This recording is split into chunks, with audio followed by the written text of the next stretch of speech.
My name is Lucy Monari. I work at the Jesuit Conference of Africa, Madagascar. My role is safeguarding coordinator.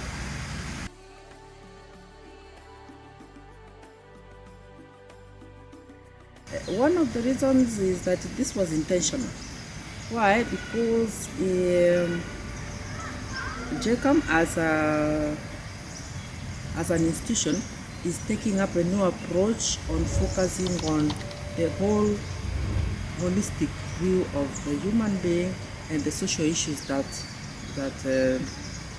people struggle with within the church. This is being intentional because it's a way of doing mission. It's the new way of doing mission, promoting well-being in all aspects. You know, young people or anybody in the church or in the community in Africa have several social issues and challenges that they have to live with. So while before AHAPPY was exclusively HIV/AIDS focused and maybe youth focused, now it's becoming a realization that an integrated methodology of focusing on the whole human being, on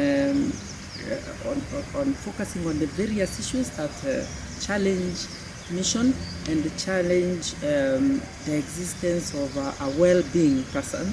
Safeguarding is one of them. HIV/AIDS is another. For example, poverty reduction is another social issue. So I believe that this is an approach of seeking a wholesome methodology of intervening in mission, doing faith that does justice. And justice will not be complete if we just focus on one social issue.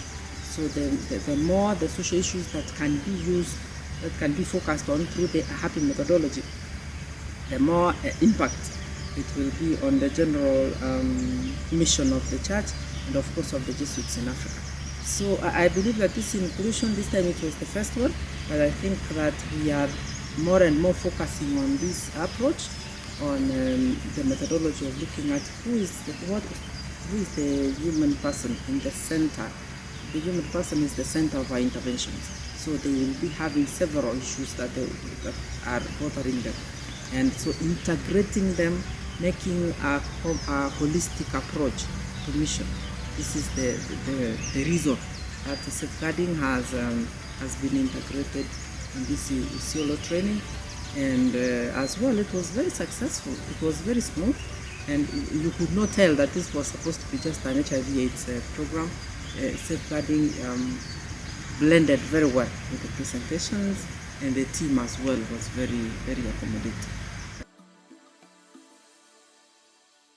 The participants were very engaging. Actually, they found it. They did not see anything out of context in safeguarding. They were taken aback that even within spaces that they should be safe, there could be risks also to their own safety, so that their conscience to be aware of their own safety and well-being. So I found them very engaging as we started on the introduction to safeguarding, categories of abuse, how to recognize abuse. And it was like an awakening to say, oh yeah, so I need to be more aware now. When I'm in the church, I could be in danger. While I'm on the road going home, I should be careful. How it was an awakening for self-care, but also being as a young person, being intentional about staying safe, being intentional about looking after themselves, but also looking out to vulnerable persons around them. For instance, children, the elderly, and within the church, the dimensions that can put a person at risk. They found that very, very real within the church, the vulnerability around poverty, around hardship area, and they could identify with that. The factors that make their lives risky, the factors that make them be in the danger of being abused, and how they could avoid that, or how at least they could put strategies around them, some awareness around being safe. So I found that they readily adopted the topic and identified with it, and even identified what they can do to make their lives more safer, to promote their own well-being, and to be intentional about their own security.